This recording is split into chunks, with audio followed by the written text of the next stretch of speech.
حضرت انس بن نضر رضی اللہ تعالیٰ عنہ ایک صحابی تھے جو بدر کی لڑائی میں شریک نہیں ہو سکے تھے۔ ان کو اس چیز کا صدمہ تھا، اس پر اپنے نفس کو ملامت کرتے تھے کہ اسلام کی عظیم الشان لڑائی اور تو اس میں شریک نہ ہو سکا۔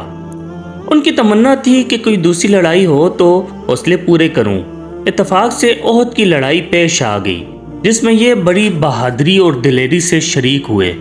احد کی لڑائی میں اول تو مسلمانوں کو فتح ہوئی، مگر آخر میں ایک غلطی کی وجہ سے مسلمانوں کو شکست ہوئی۔ غلطی یہ تھی کہ حضور اکرم صلی اللہ علیہ وآلہ وسلم نے کچھ آدمیوں کو ایک خاص جگہ مقرر فرمایا کہ جب تک میں نہ کہوں اس جگہ سے نہ ہٹنا، کہ وہاں سے دشمن کے حملہ کرنے کا اندیشہ تھا۔ جب مسلمانوں کو شروع میں فتح ہوئی تو کافروں کو بھاگتا دیکھ کر یہ لوگ بھی اپنی جگہ سے یہ سمجھ کر ہٹ گئے کہ اب جنگ ختم ہو چکی، اس لیے بھاگتے ہوئے کافروں کا پیچھا کیا جائے اور غنیمت کا مال بھی حاصل کیا جائے۔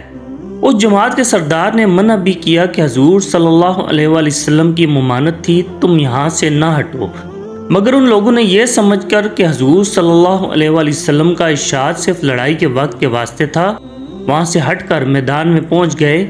بھاگتے ہوئے کافروں نے اس جگہ کو خالی دیکھ کر اس طرف سے آ کر اچانک حملہ کر دیا۔ مسلمان بے فکر تھے، اس اچانک بے خبری کے حملے سے مغلوب ہو گئے اور دونوں طرف سے کافروں کے بیچ میں آ گئے، جس وجہ سے ادھر ادھر پریشان بھاگ رہے تھے۔ حضرت انس رضی اللہ تعالیٰ عنہ نے دیکھا کہ سامنے سے ایک دوسرے صحابی حضرت سعد بن معاذ رضی اللہ تعالیٰ عنہ آ رہے ہیں۔ ان سے کہا کہ کہاں جا رہے ہو؟ خدا کی قسم جنت کی خوشبو احد کے پہاڑ سے آ رہی ہے۔ یہ کہہ کر تلوار تو ہاتھ میں تھی، کافروں کے ہجوم میں گھس گئے اور جب تک شہید نہیں ہو گئے واپس نہیں ہوئے۔ شہادت کے بعد ان کے بدن کو دیکھا گیا تو چھلنی ہو گیا تھا۔ 80 سے زیادہ زخم تیر اور تلوار کے ان کے بدن پر تھے۔ ان کی بہن نے انگلیوں کے پوروں سے ان کو پہچانا۔